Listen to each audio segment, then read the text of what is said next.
welcome back to the latest episode of the Master of None podcast. I am your host, as always, Stephen Murphy, and joined by the regular rugby crew, Sam and Westy. I have got my head shaved. My last lockdown haircut. I'm hoping my next one isn't a barber, and we can do that small chat that I hate that Sam loves. No, I'm not going on holiday this year, and working from home isn't great. That's pretty much it. I think that's got it covered. Sam, how are you? Good, yeah. I'm just going to defend barber chat. I think it's my favorite chat, much further ahead than taxi chat, which is just absolute spoof. But both are awful. Both are awful. You need a good rapport with your barber. I was going to the same barber for since I was 4 until I was about 20 before I moved to Galway, and you just know them. They know you. They're asking about your football interests and your family and all that stuff. If you go to different barbers all the time, you're going to lose out on that beautiful golden barber chat. Wesley, settle the base. Barber chat. Wesley goes to a hairdresser. Do not ask that chap. I do not. I go to barbers. I go to Gallagher on Dominic Street. One of those things where you get the big thing over your head and you get the yeah, there's magazines. He reads magazines while he gets his hair blow dried. I find every aspect of getting my haircut uncomfortable. I find somebody sensually touching my scalp uncomfortable. I find forced conversation uncomfortable. It's just, it's why I have long hair, because I really just, no matter how good the barber is, it's nothing to do with the person. I just don't like this. That's 2-1. That's 2-1, Sam. You lose. Sorry, it's democracy. You're out. You have no hair and he has too much hair, and I'm just right. We're like the 3 little pigs over here. The three bears. It's like too long, too short, just right. No, I disagree with that sentiment, but okay, we'll move on. We've got golf not golf. We've got rugby to talk about. Golf's on the brain because me and Sam. Talk about the golf if we want. There was no real rugby at the weekend outside of the women's game. There was nothing worth talking about. Nothing really. Masters was on. It was great to watch. Golf's hopefully back soon in this country. Me and Sam are going to go and shank a couple off the first tee. Yeah, I bought a new bag of balls, hoping to go home with none of them. So. Yeah, exactly. Yeah. Can't wait for it, but yeah, we'll talk some Challenge and Champions Cup rugby that was on the weekend. We'll start with Ulster. A lot of people that follow us are Ulster and Leinster fans, believe it or believe it not, and they always kind of complain that we talk about too much about Connacht, which is absolutely farcical. We barely even mention Connacht mostly in our podcast. I think it's fair play to any Ulster or Leinster fan that stuck with us. I think it's just Keano, if I'm being honest. I think it's just him. And maybe Wes's brother, but we'll get into that later on. Ulster come out on top against Northampton Saints, 35 points, 27. Ulster marching on to the semi-finals with a very impressive performance. Started slow, fought back well.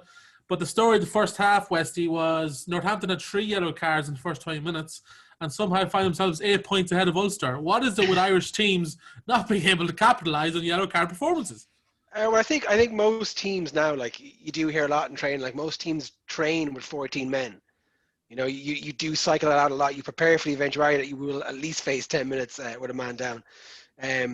How Ulster didn't capitalise further with Northampton down by a man for so long, I mean, that's another problem. I think it was a kind of a different game plan from Ulster, really. You know, their first, and correct me if I'm wrong, the first 3 tries were all kind of up the jumper stuff and barreling over the line.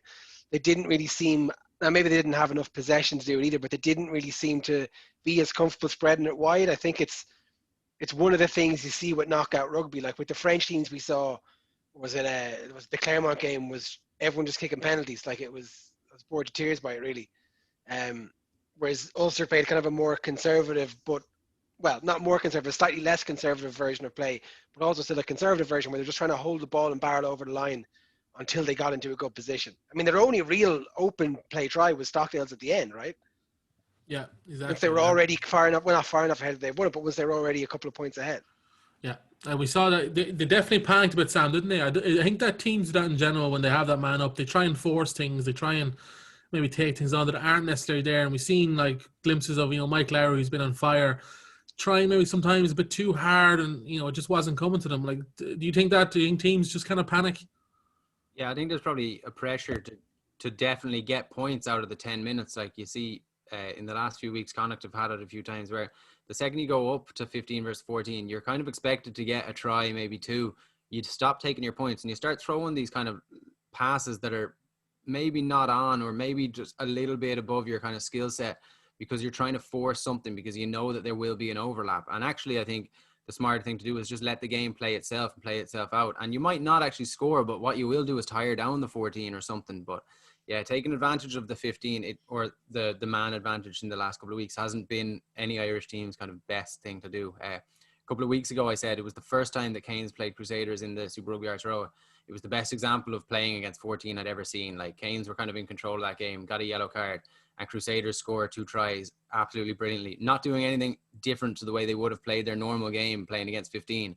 But because they were playing against the man advantage, it just worked. That they played, they needed one less pass. And I think that Ulster kind of might have just gotten to them a little bit. And then, the position, it being knockout rugby, like Wesley said, the things do start to change a little bit. You're normal, like I've been saying all year, that Ulster were the team to watch and they were the most enjoyable team to watch. And that took a while to get going in this game. So it's you can't really equate, or you can't really kind of have any sort of plans for a knockout game like that and think it'll all just go as normal. Like, things will be thrown in the mix.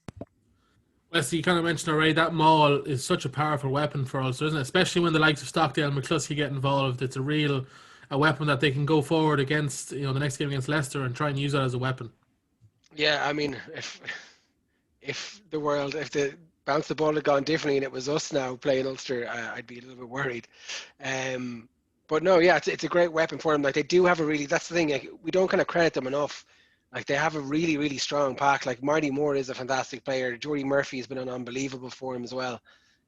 They've got big, strong second rows as well. Like, it's not just Henderson. They've got is it Treadwell and O'Connor. They've got a really good wealth of strong second rows there that can really cause damage. So I think I do think it was kind of a more conservative brand of rugby from them, but it's also them just showing us another way they can score tries.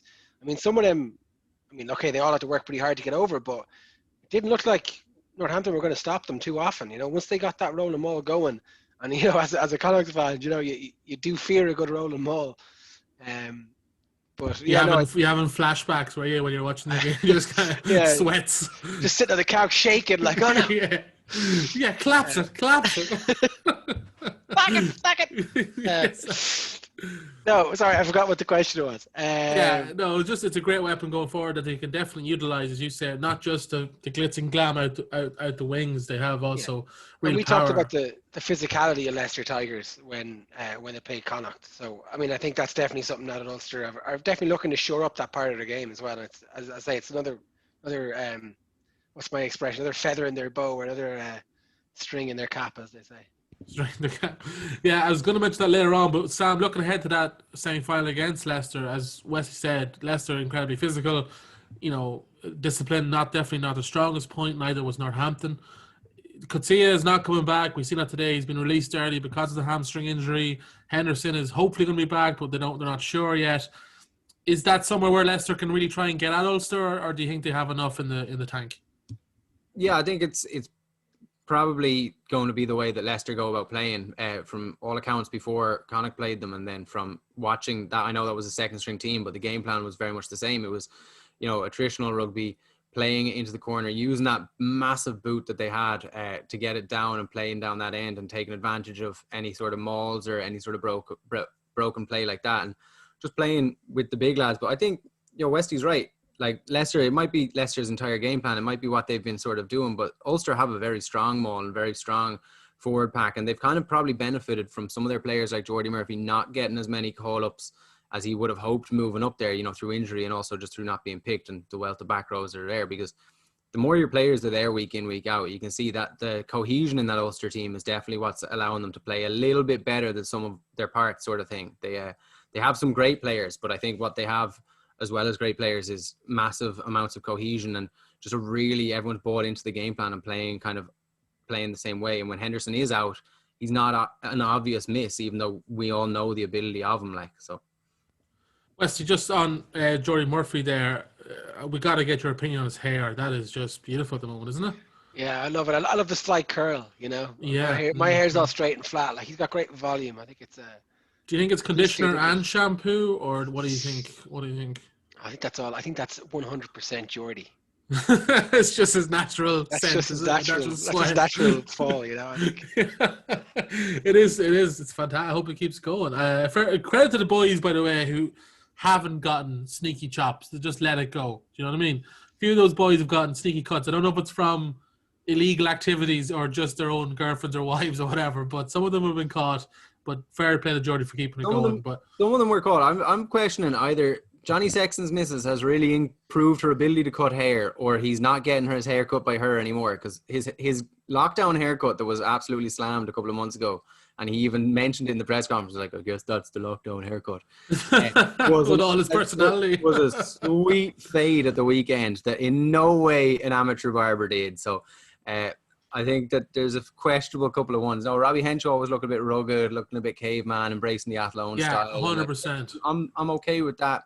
Some of the ones in New Zealand are the opposite way. They're miraculous mullets now, but some of them have their own sort of like area codes or whatever. They're so ridiculously far away from the actual head of the person who owns them. But imagine if Sexton's ruled out for the La Rochelle game because he was caught with illegal haircuts and was arrested. That would be a nice little tidbit. There's a lot of question marks over whether or not, I know we'll get on to Leinster, but there's a lot of questions over whether or not that game's going to be able to go ahead with the new rules and stuff. Like, I think they're looking into getting exemptions from the mandatory hotel quarantine. I know the women, the France women got exemptions.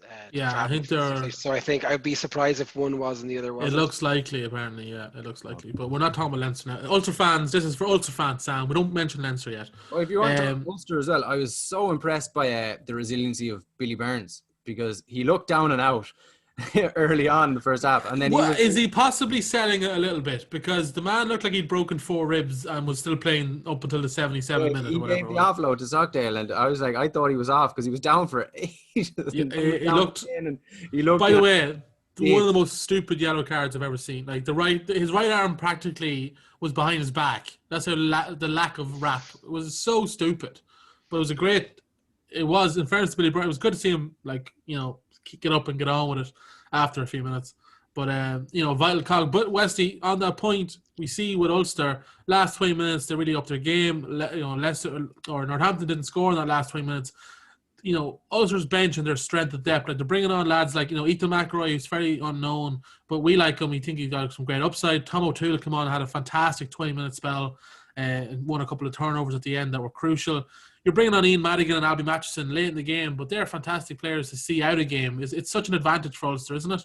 Yeah, it's almost surprising that, like, when did Madigan come on? 75 minutes, I think. 77, I think it was. It could have been late as 77, yeah. Was Matthewson around the same time? Sorry, I don't have the exact.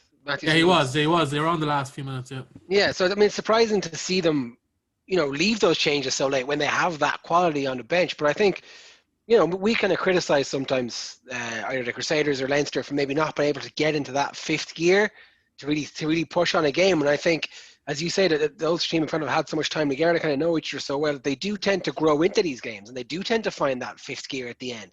And then it's just a matter of bringing on the experienced heads that can kind of keep them in that gear and see them out to the end, rather than necessarily bringing on a bench that will up them into that gear. Do you know what I'm saying? Like the players themselves are able to adapt and do it themselves. I think it's, as you guys were saying, like it's a real growth in squad depth as well. I think like Eric O'Sullivan is someone I think has been playing great rugby.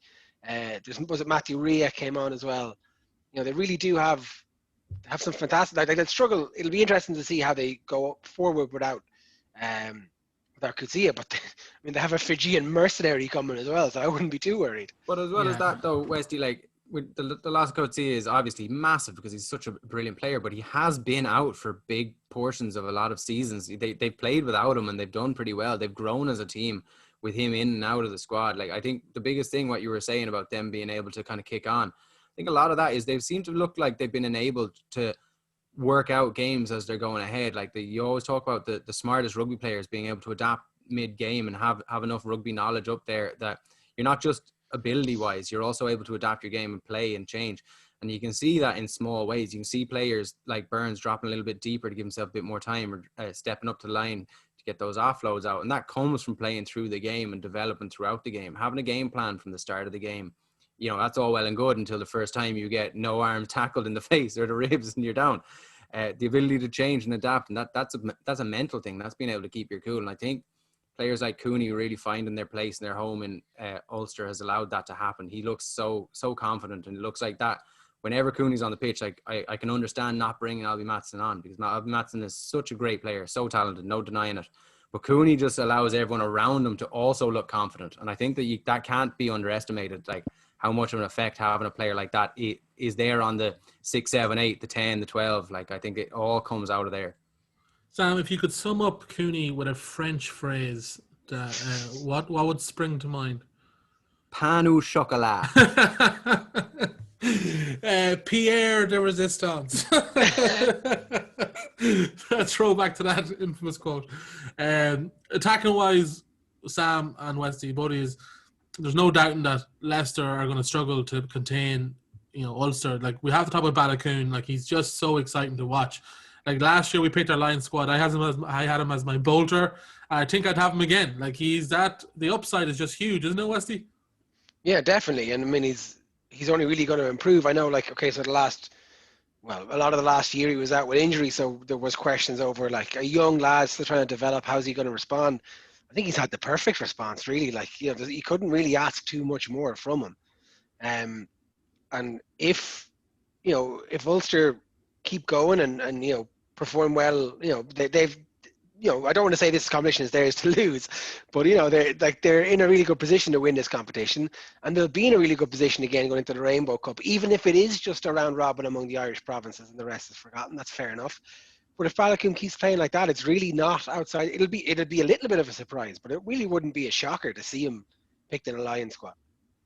Yeah, he has all the tools, and he's just sorry, Sam, you going to say? Well, I think you're bang on with him being as a bolter. I remember chatting about it last year. I remember talking about him when he was included in that kind of development Irish squad, the 4 lads that were in around the squad. What I've been most impressed with him this year, and haven't seen it because I knew his ability on the ball, and those sort of Lions bolters are always brought for their, the out and out pace, speed, ability to score a try sort of thing. But he looks defensively very, very capable, and that's not something you generally say about young wingers coming through, especially if they're more kind of eye-catching on the offensive side of the ball. They tend to be very good and then have to learn how to defend properly. But he looks like he really has the system down. He looks like he's good physical ability and kind of smart brain there. So I think, for an Irish team in the long run and for a Lions team in this coming summer, it could be a bit of a bolter because I don't think he brings any downside in terms of a bolter, whereas a lot of times a bolter might be a young lad that's really fast, that's ability to score in the corner, maybe in the midweek games. But I think he's got the defensive abilities down, and that's going to stand to him so much. Yeah, definitely, and we're all supporting Ulster going forward. Hopefully they get the job done. We'll move on to Exeter versus Leinster. Leinster coming on top, 34 points, 22. What? I only watched the first 10 minutes. No way. Yeah, I swear to God. I know, it's hard to believe. I know. And Johnny Sexton got injured, Sam. You wouldn't believe it. No, we're only messing. It was a great. Cash in that bet on Paddy Powers. Yeah, well, it was an incredible win, and I have to say, incredible performance for Leicester. For one, I think lads, you would agree. We were all kind of doubtful that they could just summon a performance like this because, during the Pro 14, they didn't really have to play to a certain match intensity. To match the intensity of an Exeter team who've been playing in the championship or the Premiership all year. It was pretty impressive, and especially after, as you said, Sam, the start. Like, Exeter were up 14 points after 10 minutes. Like, incredible comeback by Leinster. Yeah, and how has Tom O'Flaherty not got any Irish blood? He's the most Irish name of all time. Uncapped by England, so I was like, surely there's a granny. And I looked it up, and the first line in the Times article about him from when he first broke into the Exeter team was like, surprisingly has 0 Irish connections. I was like, what? Like, there should be a name rule that to go along with the residency rule. If your name sounds Irish enough, I think if we capped him, they wouldn't even they wouldn't even ask for a birth cert or anything. Just assume. Yeah, just be like Tom O'Flaherty, of course. But yeah, impressive performance, Sam, wasn't it? By Leinster. Yeah, it was brilliant. I was kind of secretly a little chuffed. Now, I'm not one of those fans that sits there and supports all the Irish provinces. I'm very much an Ireland and Connacht fan, and then I'll keep an eye out for Ulster, but I don't really care for Leinster winning. I know Keane will be listening to this, and he knows full well how I feel. But I was very impressed with the resilience in terms of coming back from what looked like this. It wasn't great Exeter play. Like, there were 2 open field kind of breakaway tries. There weren't massively like in any sort of game plan, but it just looked like kind of shoddy defending from Leinster's point of view. But then it all clicked, and the defense was absolutely unbelievable after that, and it really set the platform for the comeback and for the kind of just the onslaught of tries, and they're just so ruthless when they get in that mood. And then you saw Sexton going off, and you kind of, the Irish fan side of me was like, okay, let's go Ross Byrne. I want to see this, because I was saying when he was in the Irish squad and the talk of Harry Byrne, I was like, Ross Byrne needs his chance to show, because he's been in thereabouts for so long and he hasn't actually gotten that opportunity. But the fact he ran that team the way he did, I don't think you'd have too much of worry if Sexton is still out injured for the Leicester game. I think that this is Ross Byrne's tournament. Let him ride that wave the way he's doing it, because I was so impressed with him. He looked calm as you like, and he looked like he really managed that game. And you have to shout out Henshaw as well for just yet another absolutely unbelievable game. The chap is just going from strength to strength. Like, there's no way he's not starting for the Lions. Yeah, I have to agree. Westy, we've touched, Sam touched on Ross Byrne, but he did look, I think we have to kind of make another point. He looked so comfortable, didn't he, in that stage? And that's kind of what we've been, as Sam said, as Irish fans, we've been kind of needing to see for the next couple of years. Yeah, I was really impressed by him. I think maybe in the past I've been a little bit harsh on him, and we've kind of been a little bit critical of him because, well, I want Jack Carthy in the Ireland team. But no, I thought he was very impressive. I think that's the kind of performance that you expect of someone of, let's say, Johnny Sexton's understudy who doesn't want to be his understudy anymore. That should be a game that stands to him now in the future. Whereas you came on with that time so early in the game, and really helped change it. I know Leinster had kind of started to get involved in the game before the switch, but I mean, you really have to give credit where credit's due. I think a lot of that is due on Ross Byrne for helping to turn that game. And helping to keep Leinster in the game, and even Exeter come out of the blocks firing at half time, and Leinster calmly and composedly shut them down again. And I think credit to Luke McGrath as well. I think he's had a fantastic season, and I think the two of them really managed the game superbly. Yeah, definitely agree. On that, I think I was so happy as an Irish fan for James Lowe, because I think he played back. He was back that. He was definitely questionable defensively, which is something that will be leveled at him for the rest of his career because of a few missed tackles when he was back from injury. But attacking-wise, he looked so dangerous on the wing. He looked to get that ball free the way we wanted to see him do in an Irish shirt. So the more games like that he can have, and the more he gets back to that absolutely annihilating winger that we know he can be, the better for Ireland. Yeah, another performance we have to highlight is obviously Hugo Keenan, because he hasn't really played a bad game in over a year now between Leinster and Ireland. He's just been incredibly consistent. He was playing or giving off some incredible offloads for James Lowe, and then he set off Larmer in the corner. Westy, it's not that ridiculous thing to say anymore that Hugo Keenan could be Lions 15? Whether he starts is a different question, because I think Stuart Hogg will have something to say about it still. But Hogg played the same pitch as him, and Keenan had a better game. No, I think the really impressive thing about Keenan, especially for someone who's relatively young, is kind of his game intelligence. And I think you can get a lot of that from playing sevens, because you get used to reading an open pitch. And I think Keenan's made a great transition from playing that in sevens to playing that in 15s, where obviously it's harder to read a pitch. There's a lot less space.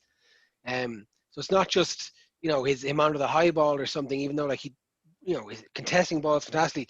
The lines he's picking and the lines he's hitting and how he's distributing is just brilliant. I mean, I really do think he's one of the sparks that lit that Leinster attack, when they were 14 points down. So again, if you say, let's see how the La Rochelle game goes at the weekend, but if Leinster push on and are European champions, I really don't think it's that shocking at all to have Hugo Keenan at least in the conversation to start at fullback. Yeah, he picks great Lions, and let's hope the Lions pick him. Hey, how about that? That just came to me on the fly. I'm done. I'm just going to done. Yeah, okay. I'm going to leave that. Thanks for listening. We're out. Experience. You say that, that sevens experience. That's so evident with obviously John Porch has been brilliant this season for Connacht, and Tom Daly talked about how important that time he had with the sevens is. But when you spoke to Andy Friend, I remember him kind of speaking about just the importance of sevens and how beneficial a 15s player going playing sevens is.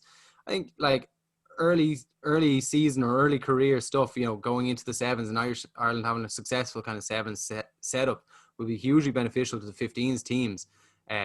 Whether or not you align the sevens team with 15s teams or with the provinces at all and get players in and out, that's another question. But yeah, the benefit of playing sevens for a player like him, you can see it in the way he runs. You can see it in the lines he picks, and he doesn't seem to be afraid to take the ball straight off the 9, which is very evident in a sevens team because everyone is the first receiver in sevens. That's one of the things you have to be. And he takes the ball off 9 quite a lot and runs really strong, quick lines. Yeah, 100%. The first 20 minutes of that second half was a real good back and forth battle for both teams. They sort of just, negating each other out, but it was fantastic to watch.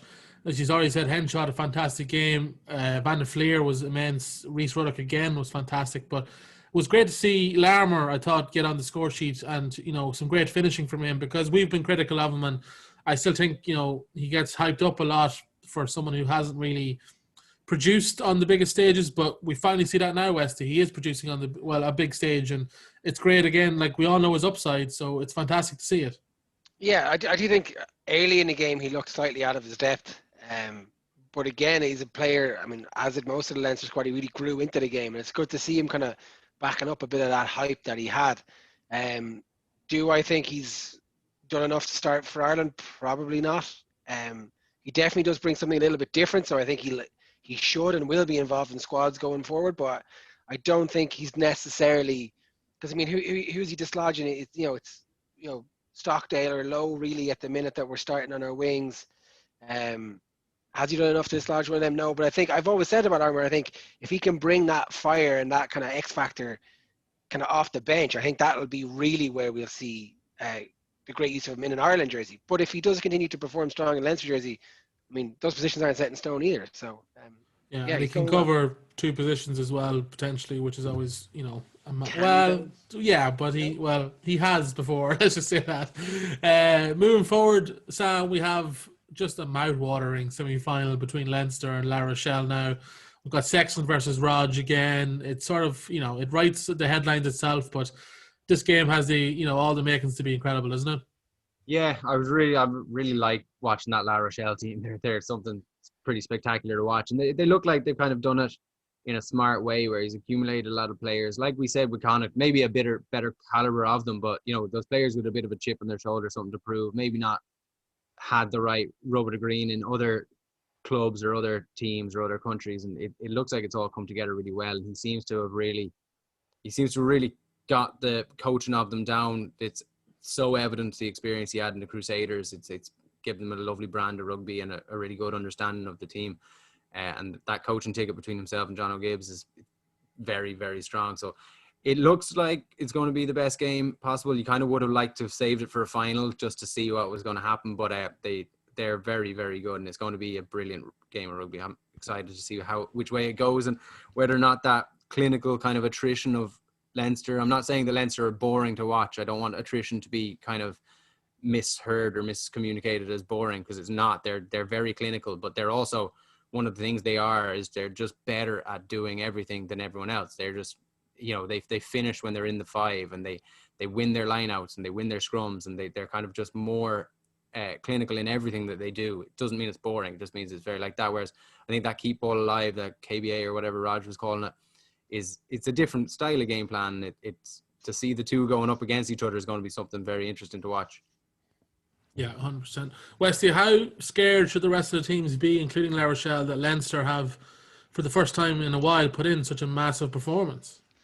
Yeah, I think, to come back from 14-0 down and I kind of win it and be so dominant then as well in the second half for large periods, I think it is pretty worrying.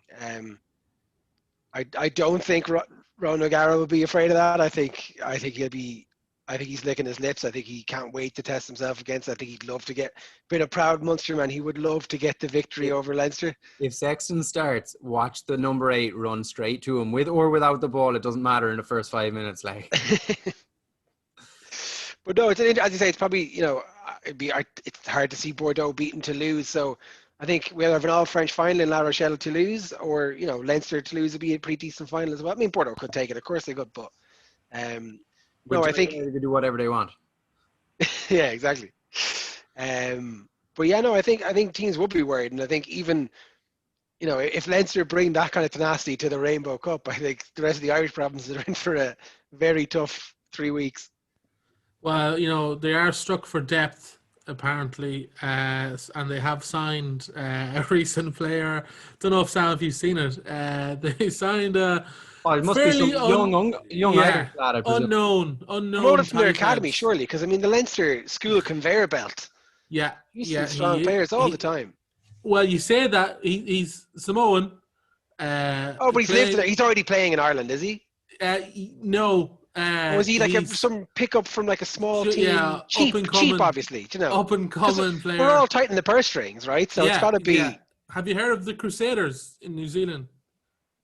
They got a lucky win at the weekend, I think. We'll get on to that in a second, Sam. But no, Sam, do you want to explain what happened yesterday with Leinster? It's been kind of fairly well understood that Bent is going to either retire or move on from being the third choice tight head at Leinster. What a servant he's been. He's played 170 something times in the last couple of years. A lot of that based on the fact that, Furlong had such a long injury, and having good cover like that is always going to be massively beneficial. But, they've lost Roman Salanoa and Jack Ainger in the last 2 years. They weren't overly happy about that. So they're replacing them. But instead of replacing them, what I think would be a like for like with Ben, that sort of happy to be third choice, get a lot of game time during the Six Nations, because obviously they have two tight heads going to most Irish camps.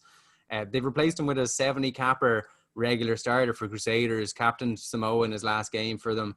I don't understand the finances of Irish rugby. It seems like, and I know people are going to call me bitter, and I'll admit to being bitter, because I'm coming from a begrudging place of envy here. I would love for Connacht to be able to sign, an Ollie Jaeger or Artie Save or whoever it was, but they can't, and I don't understand it. It's probably to do with the fact so many Leinster players are paid through the Irish central contracted system. But to me, it doesn't make sense, and I can get the argument that two players go off to the Irish camp.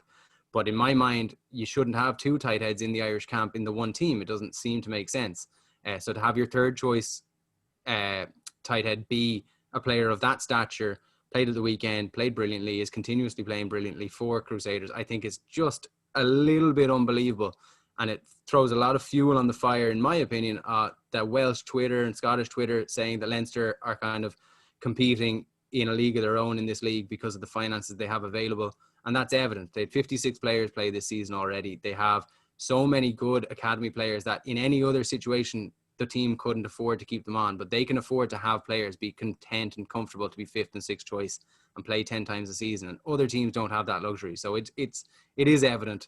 I'm very, very jealous. I'm congratulating them on a great signing, but I just don't understand how it can be allowed to happen, especially when Munster were going to bring in Peter Steptoe completely financially backed by an external thing, and it was seemingly blocked on optics reasons, which to me that doesn't make sense. And there's a lot of Leinster fans going back on what they were saying about Jenkins there last week and taking it back and saying, oh no, it's fine, bring in whoever you want and play them third choice. So yeah, Westy, it's a good point to make. Like big European games such as this La Rochelle game is, you'd imagine, you would hope that Tadhg Furlong or Porter are going to be your starting, tight heads. There's obviously rumours now that Porter is going to go to loosehead. Like, is he going to be okay with being third choice? Like, this is a massive player. Well, it depends what money he's on, I suppose. I don't know how long the deal is either. They could just be thinking this year. It could be a 1 year and he's back at the Crusaders maybe. 1 year and he goes west. We could get him when he's cast aside. Just a stop off. Yeah, players have done it to us for years. They've gone up to us for a year or two, got their European visa, and then gone to France. So we'll take that now this way. Yeah, I don't know. Like, I think you go to being third choice at a club like Leinster behind two Irish internationals. Like, because of the way our season runs, you're having at least 10 games where you're first choice. So he's probably brought in, and well, actually, it doesn't make any sense. But I was going to say he's probably brought in with the Pro 14 in mind more than Europe, but I don't know why you'd bring a player like that to help you win a league you've probably already won. Yeah, it's not like they were struggling with a player of Bent's caliber or with a player of a young person's caliber. They're dominant in whatever team they play. How many times have we said, like, I don't recognize some of these lads playing for Leinster this weekend because so many are at Irish camp, and they've still won by 50 points. Like, to me, it seems like it seems to me like overkill in terms of like having that third one. You talk about maybe Porter going across, that could be in the mix. it might be the worst decision ever. Like changing from one side of the scrum to the other is not easy, and he could end up hampering his own. Like he's in that perfect position in his career where he's young enough to be playing regularly. He's got a good long career ahead of him. Does he want a year or two spent converting? Does he want to be doing that? You know, he'd be behind Healy then if he goes there for a year or two while Healy's continuing to play, and he looks like he's going from strength to strength in the last 2 years. And then they have a wealth, like they have Dooley and stuff behind them. So there are just so many talented players in that Leinster squad. To me, it seems like an overkill sign, and I don't understand it. You know, you have 56 players playing in 1 year, and you're going to lose a couple of them, yeah. But I personally don't understand the need to bring them in. And like, I'm just jealous, really. Like, I'm going to admit it. I'm just jealous of the signing, but I'm just trying to get my head around how it can happen. It would, you know, and it's a valid point to say, look, you know, they gave up Roman Samaloa and Jack Ainger last year, so there are probably two prospects they were looking at coming forward, so maybe they need to replace them. And I'd be like, well, if you want to replace them with someone, you know, like, again, I guess not another international, because I mean, Samoa are going to play international games as well, so I don't know what Alaalatoa is going to do in that context. But why not? And look, the players have to buy in as well, but why keep two Ireland internationals at one club? I've never understood. Like there was a time 5 years ago where the starting Irish front row was Leinster based, and the second on the bench was also Leinster based. So like, you know, it's not a new thing, but why not, like, you know, move Porter somewhere else and take Ainger or Samanoa back, and that way you free up your position. And you know, even then, okay, if you want to bring in somebody to help develop the younger lads, that's great, but like, it would never happen because, as Sam said, the players are given too much of a comfortable position at Leinster. Where, again, and it's fun. Like, don't get me wrong, it's not just money wise. It's fantastic game management by Leo Cullen. He really rotates the squad and really does develop his players. Yeah, like we laugh at Cian Kelleher just because we're a bit bitter that he left when he did to go back, and we all knew he'd be a bit part player. But I was reading stats that himself and Dave Carney played the most minutes for Leinster in the league this year. But was there any chance he was getting near that team for the final? Not a chance. He was on in the stands cheering on his brother, and that's a position that he's okay with being in, and you can't begrudge him that because he has a winner's medal. But you know, I like the Tom Daly's, I like the Conor Olivers, the Dowlings, the lads that have that chip on their shoulder and don't want to be fifth and sixth choice. And to me, the reason why I think they're successful at Connacht is because they come into an environment where they're competitive and going for places. I think that the IRFU need to look at players' amount of minutes they're playing and look at the likes of Porter. If he is going to be second string behind Furlong and potentially third behind Alaalatoa, if he comes in and is good, like, he can't not start the best performing prop. You know, is Porter going to be wasted there? Is he going to be sitting third choice and he's not going to get in? You can't bring him to an Irish squad. You look at New Zealand, they don't have that stockpiling of players. Players who grow up in the Auckland school system move to Hurricanes or move to Crusaders or move to Chiefs. They move to the place where there is a lack in the position they're playing in, and they try to fill that gap and play as much as they can to show what they're available to. Leinster fans, Connacht fans, Ulster fans, Munster fans, we're very ingrained in the having to have local players in. And yes, local players are so important, and it's brilliant to have local academies, but I don't think it needs to be the be-all and end-all. I think the IRFU, if they're going to pay players the way they do with centralised contracts, need to have a little bit of a, like, if you're on a centralised contract, we can tell you to move, and you have to be okay with it. Well, it should be. We've said it for years. Me and Sam have talked this before. There should be some sort of default where it's like there's 2 central contracts in Connacht, there's 3 central contracts in Ulster, there's 4 in Munster, and there's 6 in Leinster. You know, divide them up and say they have to be done that way to at least encourage. You know, ideally you'd say like 4 here, 4 here, 4 here, 4 here. But I'm saying, like, obviously we are the fourth team at the moment, so I'm not going to say that you have to give us 4 internationals, but central contracts should be tied to clubs in that sense to encourage players to move. Saying, oh, well, like, I'm at Leinster now on this amount. If I go to Connacht and make the Ireland squad next year, I'm on twice as much. Well, not twice as much, but, you know. Yeah. It's like the Catholic Church of Priests. You know, you're going here, and that's it. That's all you can do. You're going here. Oh, you did what? Sorry, we're going to move you somewhere else. yeah. Prison? No. But yeah, look, the rich get richer. But I think this confirms, Westy, Dalton Papali's move to Connacht. It has to. It's only natural. I think that's I will fly over to New Zealand, quarantine for 2 weeks, pick him up, fly back, pay for us both the quarantine for 2 weeks if he comes over. I spoke about it last week, and I do think Connacht are due a big signing sometime soon. Like, we had Kobe Fainga and Jared Butler, both decent signings, not massive signings. You know, both still players with a lot to prove when they did come in. But I think, we are waiting for a big signing, and we were all under the impression that might not happen this year because of finances, because of the way the IRFU is at the moment with money. And like we've heard that a lot of players had to accept almost academy standard contracts for a year. A lot of Connacht players only signed 1-year deals because I think the money is going to be a bit less this year. So if there's a bit of IRFU money floating around to be signing Samoan international 70 cap Crusaders for teams, send one our way. Like I'll take a big number 8 from New Zealand, or I'll accept an Australian one if needs be. Like, but yeah, 100%.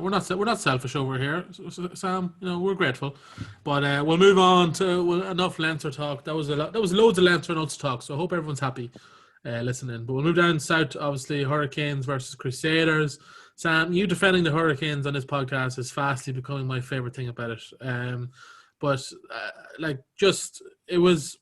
This one was tough, I'd say, to take. Was it? This one is unfortunately one that I should be able to defend with ease, because it was a good game by Hurricanes. They took Crusaders to Golden Point. It was you tear your hair out. Your heart is broken watching Hurricanes. Unbelievable turnovers inside the 5. Kick for touch with a Jordy Barrett 70-yard boot. Lose the line out. Miscommunication. Give away a free kick at the line out. Turnover, throw an intercept pass. Every time they do something good, and then it's 1 step forward, 2 steps back. The same with this. You get to overtime in Golden Point with the Crusaders, and the captain picks to go against the wind for some reason. You have Jordy Barrett who can kick at 63 meters. He had the distance to kick it. And then they, straight away from that, lose the ball and concede. It's so infuriating. It's so disheartening. I'm going to be forever the optimist. I was impressed with a lot of play. I thought Ruben Love was brilliant. I thought Lau Mappy was back to his excellent self. He looked like Westy had said it. He looked like a man possessed. He was definitely drank a can of Monster running onto the pitch or something. Peter Umaga Jensen is just so obviously the best 13 there. I don't know why he doesn't play every week. And Ardi Savea had one of the best individual performances I've ever seen. So good that he's now out for 8 weeks with an ACL tear. So, you just cry, don't you? Dane Coles is brilliant on the ball and can't throw into a line out to save his life. What's that about? It's hard to defend it, but no, I was impressed. Again, I'm going to be optimistic. I was impressed with everything and devastated when we lost it in the end, because it was the first time this season we've really started to click, and just unfortunately against the Crusaders, who don't need to click to win games. Was that pass forward for Siba Reese's try? Absolutely disgustingly forward. And I'm gonna put it out there. I've been saying it for weeks now. The captain's referral is so ridiculous. Even if it wasn't forward, which I think it was, but even if it wasn't, you shouldn't have to waste a captain's referral on the last pass before a try that's questionable. The TMO should be looking at that without any hesitation. Should be into the ref saying, that's ever so slightly questionable. Let me have a look at that. But no, they have to waste a captain's referral on it. And then the TMO for the captain's referral looks at about one angle at one pace. It doesn't seem to put any effort into a captain's referral check compared to an actual TMO check. If that was an actual TMO check, every line and angle in Hawkeye would have been used. But that was one angle, and they said, it looks like it's coming out of his hands going backwards. I know that's the rule. But Sevu Reese about 5 yards ahead of him by the time he catches it. That's not momentum. Westy, is there much stock to be put into, teams just sometimes get on losing streaks or get into losing habits? And the Hurricanes, we know the Hurricanes aren't bad. They finished second last year, third, but closely, nipping on the Blues' heels. And now they've, won 1 game in 5. Is it just bad run of form? I do agree that winning is a habit, and I think form is really important. But it's funny, it's that Sam said, they didn't do a lot wrong at the weekend. In fact, they did a lot really well. I think Lamapi was ridiculously lucky not to get a red card. Yeah, although a red card in Super Rugby Aotearoa wouldn't have been out for the game. He would have just been an extra 10 minutes in the bin and a forced substitution. I think Artie Savea is what a warrior. But I kind of said it a few weeks ago, and I kind of was careful when I said it. I said that I thought there was a little bit of reliance sometimes on Artie Savea and Jordy Barrett to pull them out of these situations. But again, I thought in this game, we saw Umaga Jensen step up. All right, you say Dane Coles wasn't great throwing into the lineup, but Jesus, around the pitch, he was everywhere. He was phenomenal. I think that the young 10, Sam was talking about him last week, Ruben Love, that's a dream debut for anybody. I just like I texted Sam. So I watched the game late. I texted Sam in all caps. Why did you go against the wind? Like that was your game to win. Like kick short into the wind, get the ball back, and have Barrett nail it. Like okay, he hadn't kicked perfectly all game, but that's your weapon. I think we saw it both times because this was the first time we had golden point in both games. I don't think the players really understood what was happening. Do you know? I don't think maybe Crusaders didn't, or maybe Canes didn't realize that it was golden point, not golden try. So I didn't think have it last year. I think they know the rules, but from watching Super Rugby AU, from watching the Super Rugby AU, the game plan in Australia around golden point is to have the ball absolutely nowhere near your half for fear of giving away a penalty in the breakdown. So it's actually who can kick it away the most, and it becoms a not very interesting spectacle. It's kind of counterintuitive because they don't want it anywhere near their half. And like Wesley said, like Barrett's kicking percentage is obviously low in terms of like what you want from a kicker, and that will be leveled at him as a criticism. But no one else in the league is trying 63-yard kicks, and that's one of the reasons why it's low. But he has the ability to kick it because that had the distance. It was only off by about 2 yards. But just on that, you did see like, okay, it probably didn't happen in the Canes game, but in the Highlanders game, Aaron Smith actually clarified with the ref. He was like, is it first to score anything or first to score? I genuinely don't think the teams had prepared for these scenarios. Did they explain? Has there been an explanation of the decision to go against the wind, Sam? Has that come out in the aftermath? It seemed at the time when he was making the decision like he couldn't tell which way the wind was going and said, yeah, we'll swap sides, as if to like be annoying, and actually swap sides to be on the reverse side against the wind. It was a terrible, terrible decision. Is there any possibility, by the way, on the RDSFA, can Connacht sign him for the 8 weeks he's injured just to say that he's a Connacht player, even though he won't play? Is that possible? Can we organise that somehow? Sam, get on it. That's your homework for the week. I'll get on it, but I wouldn't even mind. Like it was jokingly said to me on Twitter, but Julian Save, and it's like Julian Save looked back to some sort of inclination of a Julian Save we knew and loved before he moved to France. He didn't have the best of times in France, and you know that was for personal reasons and stuff. But he's not been massively impressive this year in a Canes jersey in terms of his scoring ability. I think he's been brilliant in terms of his like link-up play and stuff. But that was a very good game. And it was great to see him getting a try as well, because it's something you miss seeing. It's one of those beautiful sights in rugby is watching the bus running at someone. Yeah, it was, in fairness. But we'll move on to Highlanders Chiefs. Just before that, really, like, there's this habit in Super Rugby, Aotearoa and New Zealand of having wingers converting to centres and being even better as centres. And Crusaders had to have Lester Fainganaku, however you want to pronounce it. Westy, jump in for me there. Fainganaku, is it? Yeah, playing at centre for most of that game. He was fantastic. For a good you. And it was scarier than when he plays on the wing, which is something incredible because that lad is one of the scariest wingers in the game. So if New Zealand can just keep producing players like that, we're all screwed. God damn it, they're getting better. Highlanders Chiefs, another golden point kind of manic game. Highlanders in the first half score off a great line-out move. You see that, guys, with the trick play? The number 8 was completely illegal for that. We're all agreed. It just comes in out of nowhere and just takes a player out. Almost similar to what I did to USC all those years ago. Similar. But at least they're trying some, we've seen a couple of trick plays over the weekend with lineouts and stuff. So it's always good to see that sort of ingenuity, but definitely illegal. I thought, do you know who had a great game? Shannon Frizzell. Made of yours, Westy. Made of yours. But, great game overall. But Mackenzie, I think we have to talk about Mackenzie. Like, has he been the player of the tournament? Is that fair to say, Westy, or has someone else outshone him?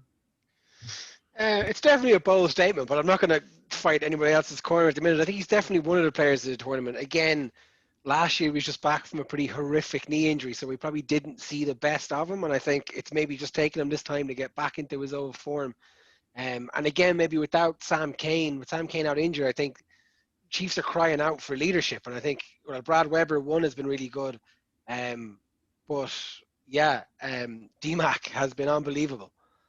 You got to give him the balls. He misses the drop goal attempt late in the game, then misses a penalty a few minutes later, also late in the game, to would have won it, and then they go to golden point, and most mortal men would have not had the balls taken on. D-Max, stands up, gives a little smirk, gives a little smile, slots it. It was just incredible, Sam. Yeah, I think I'd agree. He's been player this season so far. Maybe not because he's been the best player. He's been very, very good. But what he's done with that Chiefs team really kind of picked them up by the scruff of the neck, picked them up off the mat and put them in a contention for second at the moment. It looks really to be between themselves and Blues. Highlanders, they're not too far away on points. I'm looking at it here, but they have a game extra played on both Chiefs and Blues. So what he's done, it really rallied around him. The try against Hurricanes, the winning kicks, those sort of things are making him stand out in terms of his play, and he's been exceptional. And the fact that he's still smiling in Golden Point, having missed a penalty and a drop goal, is just amazing. Like it's part of his routine, and it's one of my favorite sights in rugby. Is just to look at him smile at the goalpost and then unsmile, like it's like business time now. The smiling assassin. I think it's another bizarre decision from Highlanders to go for the 3 points to go level as opposed to going to the corner. Like, I know the lineouts weren't great all game, but especially when there's no draw, like, I guess they backed themselves to be fitter in the next 10 minutes. But when it's Golden Point, like, again, as Sam said, it's about keeping people out of your half. Like, I don't know why you don't back yourself and go for the try in that scenario. Especially when you got D-Mac, who also has, okay, not the same distance as Jordy Murphy, but is one of those mercenary kickers that comes in to take those kind of outlandish kicks. He has better distance than Jordy Murphy now, to be honest. But Jordy Murphy. Jordy Murphy. Jordy Barrett, thanks. Well, we don't know. Have you ever seen Jordy Murphy kick? You don't know that, Sam. You don't know that. Could have the pendulum boot, but yeah. I think you made a good point as well, though, Wesley, because the Highlanders had all the momentum at that stage. They had gotten back into the game. You think maybe ride the wave of momentum and try and push over, but look, it happens. But Wesley, before we leave that subject, we spoke on Jordy Murphy's hair. Mackenzie's hair is up there at the moment, surely. Yeah, definitely. I don't know how I've become the. You guys are asking about barber conversations. Look and at your hairstyles. hair. You've got the luscious locks going. Yeah, it's really really out of control at this stage. For people listening, Wes just kind of rubbed his hair. But that's in fairness to him, he stuck to the. Oh, there is no. I was going to say there is no lockdown rules in New Zealand. He can get his hair cut if he wants to. Yeah. What's stopping him? Just got those luscious flowing blonde locks. If I had them, man, I'd never get a haircut. But the Chiefs 3 wins out of 5, Westy. Like last year, they were the laughing stock of the league, and now they've 3 wins out of 5. What a turnaround this has been, and it's all because Gatland isn't there, right? Yeah, definitely. I mean, I said it after they won their first game. I was like, we see what was holding them back, Hashtag they were trying to play Gatland Northern Hemisphere Rugby in the Southern Hemisphere League, and it didn't work. Gatland is just accumulating like the cast of the Expendables to be his coaching team. All that was yeah, it is. They all got, they chose a look, sound, they're sticking to it, and you got to respect it. Who said rugby is a game for middle-aged white men? Yeah, I know. It doesn't say a lot, does it? But that's what it is. But we'll move on from that, boys. We'll finish it up. We managed in a podcast not talking about Connacht to talk for 52 minutes. So it really is a testament. We have to get a bit of positivity in for Connacht now this week because we're not playing. Because when we come into this first 3 games of the Rainbow Cup, playing the 3 interprovincial games 3 weeks in a row, it's going to be tough watching. I've kind of came to the conclusion this year that Connacht, because of the need for interpros in the league and in the Pro 14, it does shaft us. We have to play Leinster, Munster and Ulster more times than other teams in the same conference as us. And they are very, very, very good teams to play. And they're very tough. So we'll look at the Rainbow Cup probably next week. But we keep talking about Connacht. While Connacht aren't losing, we'll happily talk about them. Yeah, well, they Connacht didn't lose this week. So, slag us now. But hopefully we do have... Eagles won a great game. They did. Bet Leinster twice this year. Don't want to talk about it. Big pop on the score sheet. Ben O'Donnell some brilliant the real bod performances. Watch that on YouTube. So happy out. Yeah, exactly. And hopefully we have Rainbow Cup with South African team. It doesn't look likely, but hopefully they get a sword. And we can talk about that. But this is the 99th episode. The next episode you will hear is the 100th episode. So it better be a rugby episode. No, you better not do like the 100th episode being badminton or something. I'm going to do Tiddlywinks. pentathlon events. Is that even a thing? Pentathlon. I know the heptathlon is a thing. I don't know if the pentathlon is, but we could just have a half an hour on Wesley talking about his favorite haircuts. I think that could be a good listen. What do you think, Wesley? Shabal. Get a bit of Shabal in Oh there. yeah, Love it. Is that your inspiration? Is that what you're going That for? is my. If I could, I would. You were the cleanest version of Shabal. Yeah.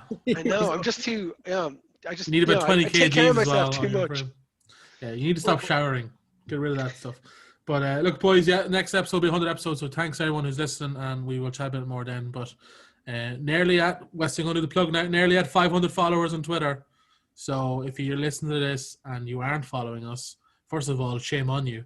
Second of all, get following the podcast, and we'll keep our lit, lads, as I say. Keep our country, as I say back in Cavan. So cheers, boys, and we'll chat to you next week. Bye, everybody.